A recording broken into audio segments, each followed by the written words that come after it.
ভালো নেই বাংলাদেশ, ভালো নেই প্রিয় মাতৃভূমি। আমাদের শহরের ফুলগুলো পুড়ে গেছে, এ ব্যথা শুধু আমরাই জানি।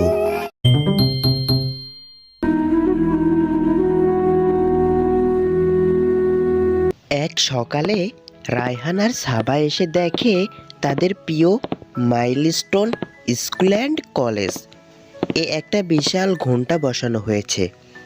ঘন্টার নিচে লেখা ছিল বড় করে, এই ঘন্টা বাজলে শুরু হবে জাদুর ক্লাস। রায়হান তো খুশিতে লাফাচ্ছে, জাদুর ক্লাস হবে বলে। সত্যি নাকি মজা করছে? সাবা তখন বলে ওঠে, আরে ভাই রায়হান, আজকে আমাদের জাদুর ক্লাস হবে, চল দেখে আসি।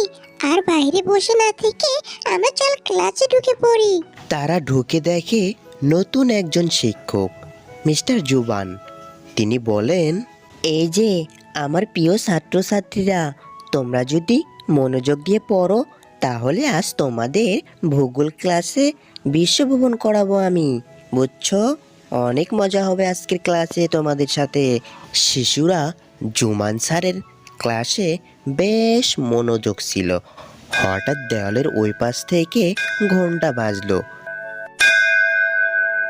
আর হঠাৎ পুরো ক্লাসরুম ঘুরতে শুরু করলো। সবাই চোখ বন্ধ করে ফেললো, আর খুলতেই দেখে তারা এখন মিশরে পিরামিডের পাশে। তারা তো অবাক হয়ে গেল। তখন রায়হান বলল, ওয়াও, এটা কি মাইলস্টোন ম্যাজিক নাকি? অনেক সুন্দর লাগছে তো, জাদুটা আমার বেশ ভালো লাগলো। তোমাদের কেমন লাগলো বন্ধুরা? এরপর তারা চীন, ব্রাজিল, এমনকি ঢাকা শহরে জাদুঘর আর প্রতিটা জায়গা থেকে কিছু না কিছু শেখে। শেষে আবার স্কুলে ফিরে এসে দেখে পাখি মাইলি টিফিন নিয়ে বসে আছে।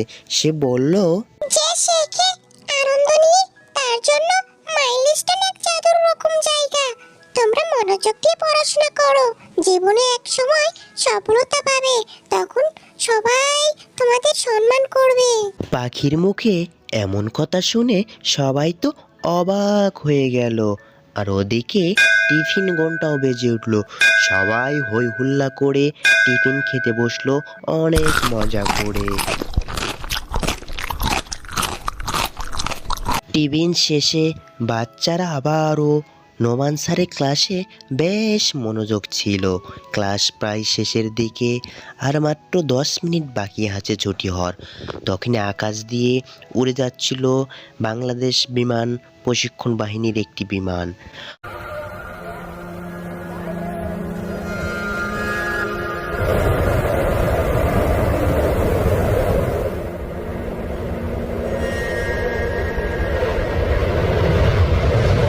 কন্ট্রোল কন্ট্রোল, এটা ফ্লাইট 779।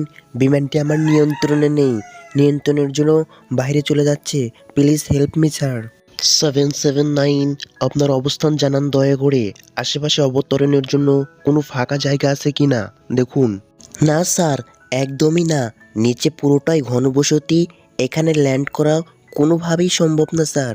ও আচ্ছা, আমরা বুঝতে পারছি। আপনি দয়া করে শান্ত থাকুন নাজমুল।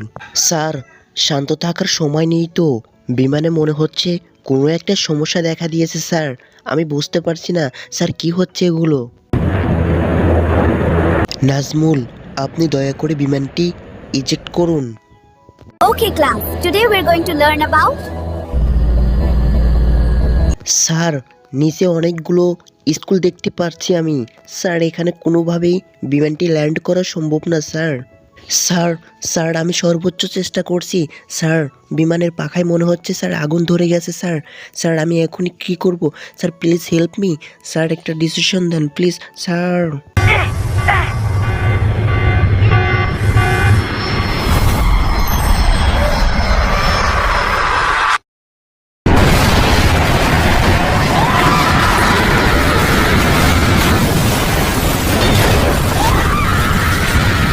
হঠাৎ বিমানটি তাদের স্কুলের উপর পড়ে, আর শুরু হয়ে যায় সেই ভয়াবহ এক দুর্ঘটনা, যেখানে হাজারো প্রাণ চলে যায়।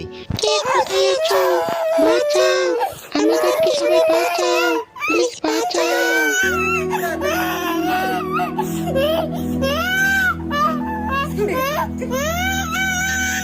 এই ভয়াবহ দুর্ঘটনায় পড়ে থাকে ক্লাসের ভিতর হাজারো শিক্ষার্থীর নিথুর দেহ। দৃশ্যটা এমন হলেও পারত, ছোট ছোট ছেলে মেয়েরা দাঁড়িয়ে আছে মাইলস্টোন কলেজের সবুজ ঘাসে মাঠে। তাদের চোখে বিস্ময়, মুখে একরাশ শিলুপ হাসি। তারা আকাশের দিকে তাকিয়ে আছে, আঙ্গুল তুলে দেখাচ্ছে একটা সাদা ট্রেনিং বিমান যেটা শান্তভাবে উড়ে যাচ্ছে কলেজের আকাশপানে। বাচ্চারা কেউ বলছে, ওই দেখো প্লেন বন্ধু। আরেকজন আনন্দিত হয়ে বলে, আমি বড় হয়ে পাইলট হব। হাসির রোল, স্বপ্নে ভরা মুখ, শান্ত দুপুর। দৃশ্যটা এমনও হতে পারত, কিন্তু হলো না। তাদের সেই হাসি, সেই স্বপ্ন সব পুড়ে ছাই হয়ে গেল আগুনের শিখায়। একটা ভুল, একটা যান্ত্রিক ত্রুটি, আর সব গল্প শেষ এখানেই। ভালো নেই বাংলাদেশ, ভালো নেই আমার প্রিয় মাতৃভূমি। জীবন কতটা অনিশ্চিত, আর বাচ্চাদের হাসি কতটা মূল্যবান, তা মাইলস্টোন কলেজ দেখলে। ভালো নেই বাংলাদেশ, ভালো নেই প্রিয় মাতৃভূমি। আমাদের শহরের ফুলগুলো পুড়ে গেছে, এ ব্যথা শুধু আমরাই জানি। সবাই আমরা তাদের জন্য দোয়া করি, আল্লাহ তাআলা যেন নিহতদের জান্নাতবাসী করুন, আর আহতদের সুস্থ করে আগের মতো করে দিক। আমিন। হ্যালো প্রিয় বন্ধুরা, তোমরা সবাই কেমন আছো? আশা করি অনেক ভালো আছো। তো আজকের গল্পটি তোমাদের কাছে কেমন লেগেছে তা কমেন্ট করতে একদম ভুলো না। আর এরকম তুমি যদি নিত্য নতুন মজার কার্টুন গল্প দেখতে চাও তাহলে প্লিজ আমাদের চ্যানেলটি সাবস্ক্রাইব করে দাও এখনই। আর ভিডিওটি ভালো লাগলে